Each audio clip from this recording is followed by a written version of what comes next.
Hey everyone, what's up? Tori here. So this video is going to be a advice slash tips and tricks kind of video. I am going to be giving advice for babysitters slash nannies because I don't know, I just feel like this is something I have a lot of knowledge of, and I feel like sharing some of this knowledge that I have. For those of you who don't know, I had a nanny job for a while. I don't currently have the nanny job just because all the kids are in school now and I wasn't really needed. But I did have a nanny job for a while. And I've done a ton of babysitting. I actually was just babysitting my niece and nephew today. And I've done things like my church nursery, church Sunday schools, vacation Bible schools. I'm a Kids Hope mentor, and I've just done a lot of different things that involve working with kids. So I do know a lot about working with kids, and I've seen some other people's advice for babysitters video, like babysitting 101 tips videos, and they did give, most of them honestly did give a lot of really good tips, but there were some things that I feel like they left out, particularly kind of like involving like disciplinary things, and so I just kind of wanted to address some of the things that they left out. So I have 10 tips here. I'm going to try to kind of just say them quickly. I will post a link below to my blog, which has like all my tips written out on it. You can go to my blog and like actually read it there if you want. So yeah, I'm going to get started. This video could potentially be kind of long, so just kind of forewarning. But I'm going to try and get through them as quickly as possible. So let's get started, shall we? Number 1.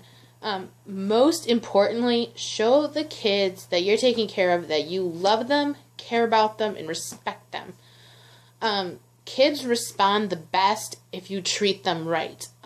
If you treat them like they're horrible, awful, rotten, no good, bad children, they're going to act like awful, horrible, rotten, no good, bad children. And because kids honestly respond the way they're treated. So they will respond badly if you treat them badly. If you treat them good, they will respond a lot better to you. Because they like seeing that you care about them. So that's number 1. Number 2, have rules and boundaries set. And stick to them 100% of the time. Do not bend on them or show any leniency. Nothing like that. Kids love to test to see if you're going to, stick to rules and abide by them, or if you're the kind of sitter that kind of bends rules. And you want to show them that you will not bend the rules. Because, sorry, my cat just made a weird noise. Yeah, you just want to show them that you will not bend the rules. Because if they see that on you, they will respond a lot better to you, and they will listen to you a lot better. And have some rules set and talk to the parents about what the rules are of the house. Make sure you know that ahead of time. And have some of your own rules set too. Like for me, for example, I have rules that no matter where I babysit, the kids always eat their meals by a dinner table.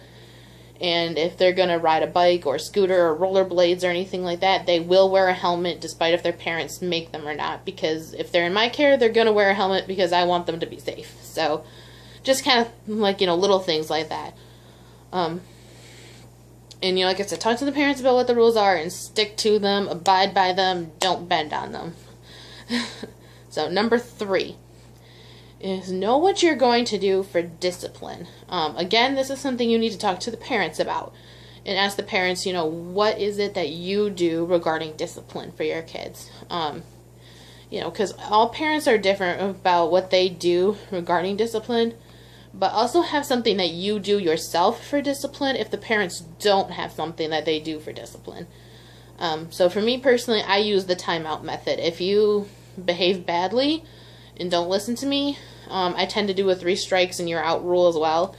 But if you don't listen to me, you will sit in timeout. And in timeout, I usually have a designated spot. It might be like a step on a stairwell. It might be on a stairway, whatever. It might be a chair in the corner or a chair by the table, wherever. Just have a good designated timeout spot. And then they sit in timeout for 1 minute for however old they are. So For example, a 3-year-old sits for 3 minutes, a 6-year-old sits for 6 minutes, that kind of thing. And if they get up from timeout, they sit in it again, and the timer starts over. And then when they get off a timeout, I make them tell me what it is they did wrong, and then I explain to them why that was bad. And then after that, I make them apologize to me, and then they are able to go back and play.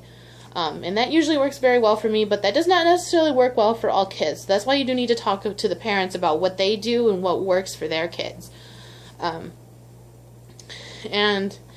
the thing is, kids need discipline because they need to know that if they're bad, there's going to be a consequence for it. That's just something they need to learn. So you never need to be completely cruel or harsh to the kids. Just show them that you do something bad, this is the consequence for it. It's just part of life. Number 4, always follow through with your disciplinary threats, and don't make empty threats either. So if you tell the child that if they don't listen to you, they're going to sit in timeout, follow through with it and put them in timeout. Don't just not put them in timeout, because if they see that you don't follow through with things, they're not going to take you seriously, and they're going to just be out of control, because they'll be like, they're not going to discipline me. They threaten it all the time, but they don't do it, and so it'll make things a lot more chaotic for you. And also, don't make really stupid threats that you can't follow through with. Like, don't say something like, if you don't start behaving, I'm gonna sell you to the circus, because kids are smart enough to know that you will not and cannot do something like that. So you want to make sure that the threat you give them is something you can follow through on, and always follow through with what you threaten. Never threaten anything bad, obviously. Don't ever threaten to hit them or anything like that, because kids are also tattletales. They will tell on you if you are too harsh. But just, follow through with your disciplinary threats, whether it's taking away a toy or something, make sure you just follow through with it. Number 5, if you are losing your patience with a child, or just with the entire situation of babysitting, step back from it, take a deep breath, and count to 10, and gather your thoughts, and think about what you're going to do next. Sometimes babysitting can just get out of control. It can, whether it's just because the kids are all hyper and they're running around with like chickens with their head cut off, or it's because a child's just not listening to you no matter what you do. It can get frustrating, and in that situation, you just want to do something as simple as, I'm going to use the bathroom a minute, and go to the bathroom and just calm down, relax yourself, take some deep breaths, count to 10, and gather your thoughts. Now, obviously, if things are going way beyond your control, that's when you would want to call the parents. But sometimes it's just a matter of, okay, think about your next step. Because, too, that'll also help you with avoiding any potential disasters. Because, like I said, kids are tattletales. They will tell on you if it gets too out of control. So, yes, that's just my advice for that. Number 6, have a routine. Now, if you're just a babysitter that's babysitting for like a couple hours at night, then, you just want to talk to the parents about, okay, what's the nighttime routine? What do I have to do with the kids? If you are a nanny, you want to have a planned routine for every single day you're going to be there. Because most nannies are there daily. Some nannies, only 3 days a week. But whatever your nanny situation is. Yeah, but like I said, you just want to have a routine and know the routine and just stick to it, because kids are respond very well to routine and like routine. So they will want you to have a good routine ready and set to go, and it'll just help with crabbiness and that kind of thing. So, just things like knowing when to put them down for a nap, knowing when their meals are, knowing when to do different activities. Just have that down and ready to go, so you know what you're going to do for the day. So you don't just, spend the whole day sitting in front of the TV or something like that, Number 7, treat all kids as equals. Do not show any favoritism. Every kid needs to be treated as an equal, because if you start showing that you like one kid more than another, the kid that you're not showing as much attention to will act out on purpose to get your attention, and that will just be a disaster. So make sure that you're showing that you love and care about each kid the same, and that you're giving them all the same amount of attention, same amount of love, same amount of care. You just want to be very, very equal, because that's just part of keeping the kids in line and keeping them to a point where they're behaving well and that kind of thing. So that one's very important. Number 8, which this one I think is a great piece of advice, and I found that a lot of sitters do give this advice, is keep the house clean and clean up after the kids and keep the kids clean. Parents love it when they can come home after you've been babysitting or nannying their kids and their house is nice and clean and they don't gotta worry about picking up after you or after the kids. So that means things like clean up after every meal, put the dishes away, clean up, wipe the counters down, sweep the floors, things like that. Pick up all the toys when the kids are done with them. Make the kids pick up too. If they're at an age where they can pick up, make them pick up. And just make sure the house is clean by the time the parents are home, because they will love that. It makes you look good. It makes the parents happy. It keeps the kids happy. It's a win-win. And 2, keep the kids clean, which means, clean dirty diapers, deal with any potty training messes, any... if the kids get really dirty while they're outside, give them a bath, make sure they're clean so the parents don't gotta worry about it. Just cleanliness, just all around, is a win-win for everyone involved in a nanny or babysitting situation. So you definitely want to do that. And some parents even expect you to clean, especially if you're a nanny. They expect you to do some light housework like vacuuming, dusting, maybe folding some laundry, so definitely always be ready to clean and stuff. So number 9, be prepared to deal with injuries and sickness. Now, if you're just a person that babysits from time to time, chances are you will never have to babysit a child if they're sick, because the parents will just cancel their plans if their kid is sick. But if you are a nanny, chances are you would have to watch the kid if they're sick, because the parents will still want to go to work.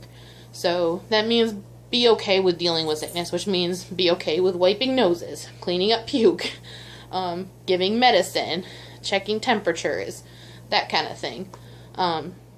The key with that is just wash your hands often when you're watching a kid that's sick. And 2, your body will eventually build up immunities, and honestly, you'll kind of develop an immune system of steel. I know since I was nannying regularly, I kind of was sick a lot at first, but then I wasn't hardly sick ever.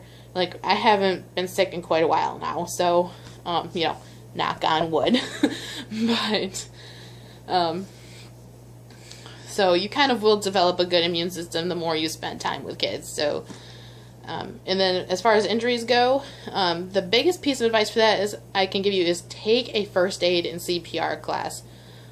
Most hospitals will have a CPR and first aid class you can take. Otherwise, I think you can do one through American Red Cross or the American Heart Association or something like that. I know I took mine through the West Michigan Heart Association, which is just kind of a local one. And so yeah, being certified in that, it just helps you be prepared for all situations that could arise. So you'll be able to deal with any sort of boo-boo injury, choking, if a kid quits breathing on you, you'll just know how to deal with it.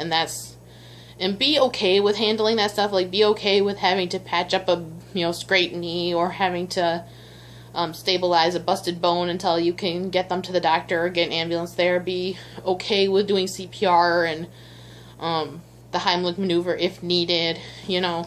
Be prepared and be ready with it, and be okay with doing it too.